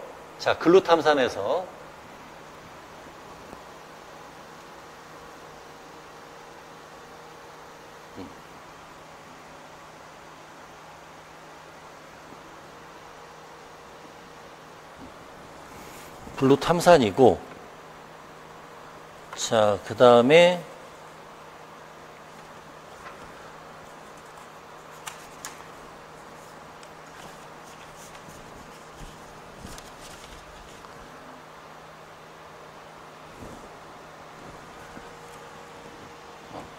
자, 글루탐산이고, 글루탐산. 여기에서 이제 아미노기가 더 들어가게 되면 글루타민이 되죠. 그래서 이 글루탐산에서 이제 글루타민으로 변하는 과정을 표현하고 있습니다. 글루타민 같은 경우는 그 극성 아미노산에 해당합니다. 그래서 글루탐산, 글루타민 이 전환 과정이 이제 두 번째에 해당하고. 자, 그래서 첫 번째는 글루탐산이 만들어지고 다시 다른 아미노산으로 전환되는 과정을 보여주고 있고요. 두 번째 과정에서는 글루탐산, 글루타민이 만들어지는 과정 이렇게 같이 언급을 해주고 있습니다. 자, 그러면 한번 보도록 할까요? 과정 1은 환원성 아미노 화학 경로가 이렇게 있다. 자, 그리고 글루탐산 탈수소에 의해서 NH4+로부터 글루탐산이 합성된다라고 되어 있죠. 그러니까 이 경우에서는 NH4+가 소모가 됩니다.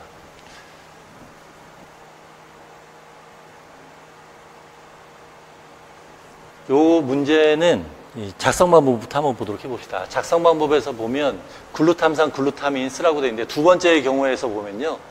이화 과정, 그 다음에 동화 과정이라고 되어 있어요. 그래서 요 이화 과정과 동화 과정에 대한 개념을 좀 잘 파악을 해줘야 되는데 요때 비교해서 설명하고 이를 근거로 설명한 다음에 이것을 근거로 4+ 농도에 따른 이용에 대해서 설명하라고 했잖아요. 요 농도가 높으냐 낮으냐 요걸 이용을 해서 설명하라는 문제로 출제가 된 겁니다. 그래서 이화 과정과 동화 과정 때 NH4+가 소모되느냐 또는 생산되느냐 요거에 초점을 맞춰서 문제를 풀어주면 돼요. 자, 그러면 지금 이 경우는 NH4+와 알파케토글루타산으로부터 글루탐산이 만들어지는 것이니까 NH4+를 소모하는 과정이에요.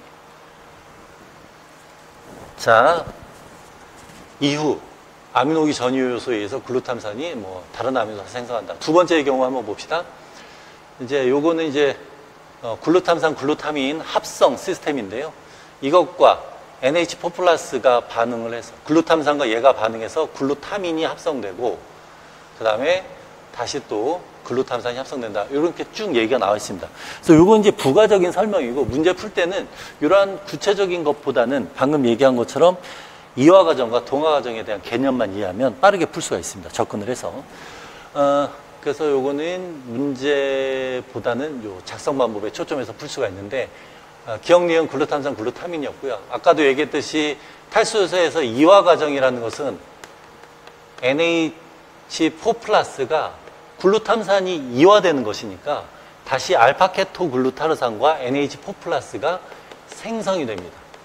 그런데 NH4+ 동화 과정이라고 되어 있죠.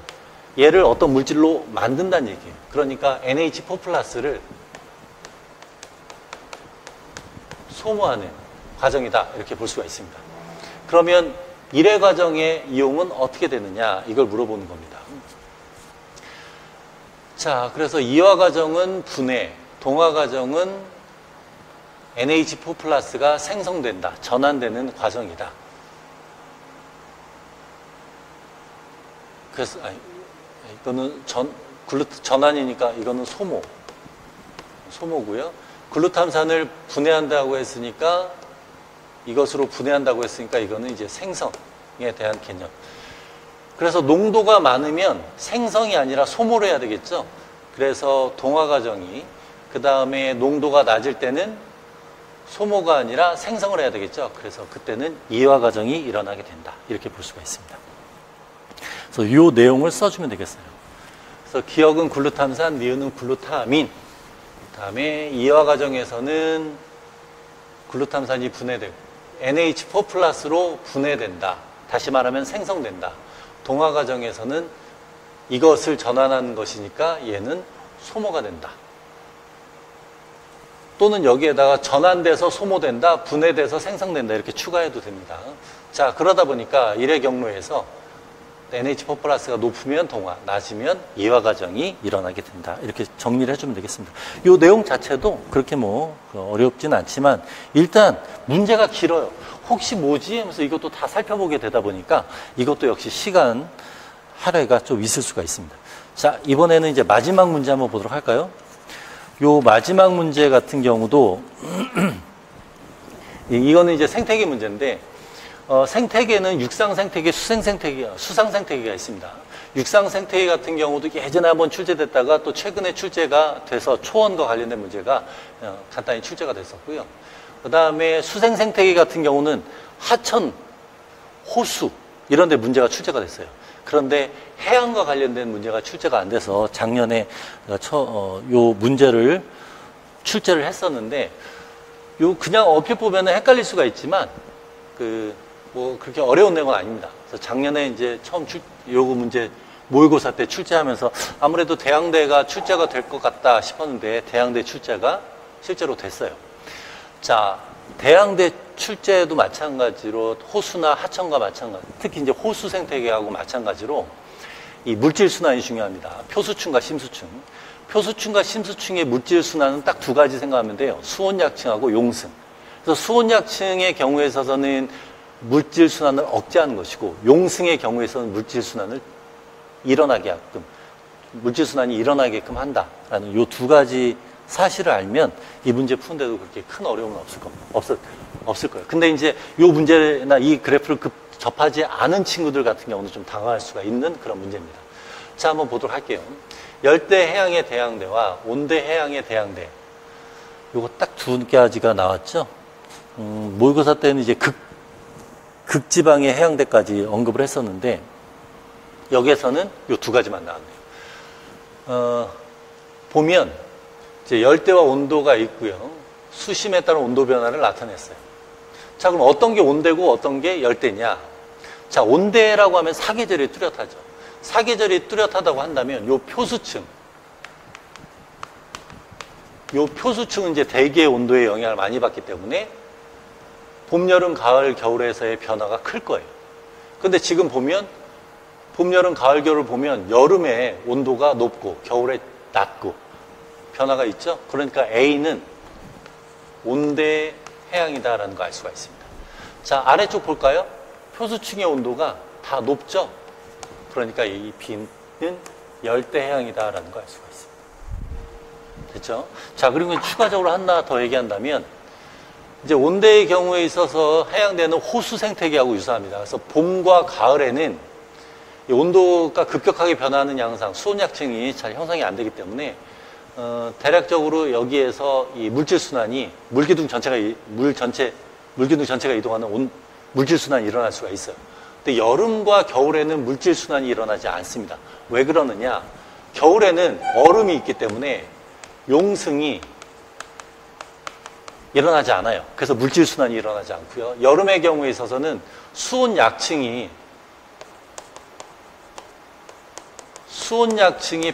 생깁니다. 그래서 물질 순환이 일어나지 않는 거예요. 자, 그 정도 개념 잡고 이제 넘어가도록 할게요. 이제 이 정도는 여러분들 이제 처음 보는 그래프를 하더라도 유추해낼 수가 있고요. 두 번째 한번 봅시다. 자, 해양은 따뜻하고 산소 농도가 높은 표수층과 산소 농도가 낮은 심수층이 급격한 온도를 보이는 기억에 의해서 수직적으로 분리가 될 수가 있다. 표수층, 심수층이라는 표현을 했습니다. 산소가 높기 때문에 여기에 양분까지 더 가해지면 이제 표수층에서의 빛을 받아서 활발하게 1차 생산이 일어나게 되면 이제 소비자들이 오게 되면서 활발한 어장이 형성될 수가 있죠. 자, 그 다음에 그 표층수, 심층수가 섞이는 전도 현상이 발생한다고 했죠. 그래서 이것은 사라진다. 그러니까 수온약층, 용승 요 개념만 이해하고 있으면 돼요. 수온약층 바로 얘기를 할 수가 있고요. 자, 아래 그림은 열대양, 온대양, 대양대에서 사계절 동안 나타나는 생물량의 변화를 나타낸 거예요. 자, 봄과 가을에는 물질 순환이 잘 일어난다고 했죠. 그래서 이렇게 생물량 변화가 커집니다. 1차 생산량이 증가하니까 소비자들도 활발하게 증식을 할 수가 활발하게 이제 증가할 수가 있기 때문에 이렇게 활발하게 봄, 가을은 좀 증가한 양상. 하지만 겨울, 여름은 좀 약한 양상을 보여주고 있어요. 자, 식물성 플랑크톤, 동물성 플랑크톤 얘기하고 있죠. 자, 그런데 열대지방은 어떻게 되느냐? 온도가 높아요. 아까 본 것처럼. 온도가 높죠? 자, 뭐가 형성이 돼요? 수온약층이 형성돼요. 그러다 보니까 물질 순환이 잘 일어나지 않습니다. 그래서 이 생물량의 변화도 그렇게 크지가 않아요. 이 왼쪽의 Y축 값은 동일합니다. 그 기준이. 그러다 보니까 이제 온대에 비해서 열대지방은 해양에서의 물질 순환이 잘 일어나지 않다 보니까 적어요. 그래서 요 I 첫 번째가 열대고요. 두 번째가 온대다. 온대양이다. 이렇게 볼 수가 있습니다. 자, 그러면 해양 생태계 1차 생산력 얘기가 나오는데요. 제시 방법 보면 1차 생산력에 대한 얘기가 제시 방법 두 가지에서 다 나오죠. 그래서 요거는 조금 더 신경 써서 봅시다. 해양 생태계 1차 생산력은 빛과 양분에 의해서 된다. 자, 그럼 빛이 있는 곳은 빛이는 투광대로 제한된다라고 했으니까 이 얘기는 뭐예요? 표수층에서 생산이 된다라는 얘기고요. 두 번째, 필요한 양분의 경우는 수직적 분포, 변화에 영향을 준다. 즉, 이 양분이 심수층 쪽에 있던 애들이 표수층으로 이제 이동을 하게 되면 그에 따라서 1차 생산력은 증가할 수 있다. 즉, 이동과 관련된 얘기를 해줘야 돼요. 자, 해양 생태계를 우리가 간단하게 표현을 해보면 이렇게 육지가 있고요. 그 다음에 여기에 바다가 있어요. 자, 이때 바람이 불고요. 해류가 일어나요. 해류가 존재하게 되면 여기 쭉 이동을 했죠, 물이? 그럼 이 물이 어떻게 이동을 하느냐? 부딪힙니다, 육지에. 그럼 어떻게 되겠어요? 아래쪽으로 내려오죠. 그럼 아래쪽에 있는 애들은 어떻게 돼요? 올라가게 되겠죠? 이것을 우리가 용승이라고 하죠. 그래서 역시 이제 해양 생태계 관련돼서도 이러한 용승의 개념을 우리가 얘기를 할 수가 있습니다. 자, 그럼 한번 보도록 해봅시다. 작성 방법. 기억에 들어갈 것 수온약층이고요. 밑줄 친 니은이 1차 생산력에 영향을 미치는 이유를 쓰시오라고 했는데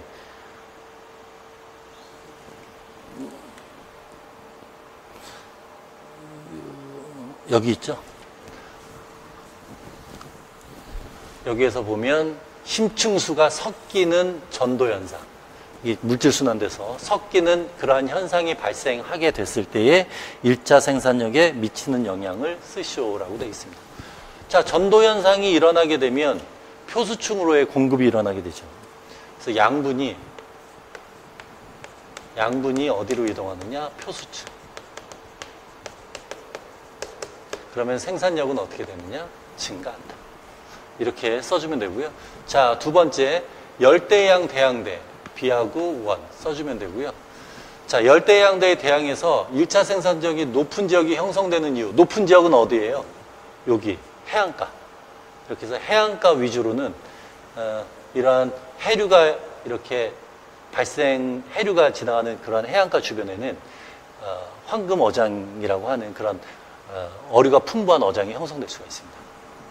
그래서 높은 지역이 형성되는 이유를 표층 해류로 인한 현상, 용승, 연관지어 쓰시오.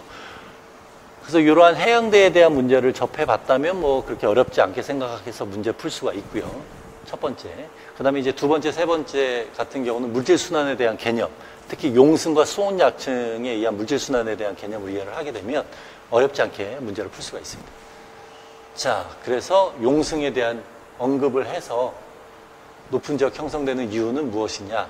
당연히 1차 생산력에 영향을 주는 요 양분을 써주면 돼요. 양분이 이동했다. 빛이란 건 표수층에서 어차피 빛은 표수층에만 쪼여주니까 양분이 표수층으로 이동을 해서 1차 생산이 증가한 것이다. 요 내용을 써주면 되겠죠. 그래서 이렇게 전도현상 얘기를 할 때 양분이 이동한다는 거 해주면 되고, 두 번째도 표층 해류로 인한 용승 현상에 의해서 양분이 이동. 요 내용을 써주면 되겠습니다. 그래서 여기에서 요 정도로. 그렇죠? 자, 지금 이제 문제를 우리가 전공 A, B 17문제를 다 풀어봤습니다. 전공 생물에 대한 문제 17문제를 풀어봤는데 여러분들이 이제 뭐 해설을 듣고 보면 그렇게 어렵진 않은데 만약에 직접 문제를 풀 때 기존의 기출 양상과 조금 다른 양상으로 나오거나 내가 보지 못했던 문제들이 나왔을 때 당황할 수가 있습니다. 그래서 이제 공부를 할 때도 막 그런 걱정도 있고 그런 내용들도 다 외워야 돼. 이런 두려움에 이제 걱정 때문에 좀 공부를 하다가도 지치기도 하고 막 이런데요. 지금 이제 풀면 알 수 있듯이 어느 정도 문제에서 힌트도 제공되고요. 기본적인 내용을 알면 그것을 응용해서 문제를 풀 수가 있기 때문에 당황할 필요가 없습니다. 근데 다만 문제가 길어요. 문제가 기니까 여러분들이 잘 그 내용을 이해를 하고 있어야 문제 파악이 빠르게 일어날 수가 있고 실제로 문제를 풀 때도 당황하지 않고요. 그 키워드 위주로 답안을 작성하면 답안 작성 용이합니다. 자, 여기까지 해서 우리가 2025년도 기출문제 해설과 그 특징에 대해서 봤는데 요번 연도는 약간 기존 예년에 비해서 특히 작년에 비해서 작년이 워낙 좀 쉬운 편이었기 때문에 작년에 비해서는 온도가 좀 그 난이도가 좀 올라간 경향은 있지만 여러분들이 문제를 풀 때 있어서는 그 기본적인 그 생물학에 대한 지식을 충분히 잘 이해를 하고 있으면 풀 수 있다. 그리고 만약에 이제 지엽적인 문제 때문에 내가 안 다룬 부분이 나와서 문제 좀 어떻게 하지 걱정되는 친구들도 있을 텐데요. 그런 지엽적인 문제가 차지하는 비중을 봤을 때는 일반적인 여러분들이 알아야 되는 그러한 지식을 갖고 있는 상태에서 지엽적인 문제를 틀린다 하더라도 실수를 하지 않고 다 맞추는 여러분들이 알고 있는 내용 충분히 맞추는 상황이라고 한다면 합격 커트라인보다 충분히 좋은 점수를 받을 수 있으니까 그러한 걱정, 두려움은 접어두고 차근차근 공부해주면 여러분들이 이제 충분히 좋은 점수를 받을 수 있을 거라고 보여집니다. 자, 여기까지 해서요. 우리 2025학년도 기출 해설은 마치도록 하겠습니다. 여러분 수고 많았고 열심히 공부하기 바랍니다. 좋은 결과 있길 바랄게요. 수고하셨습니다.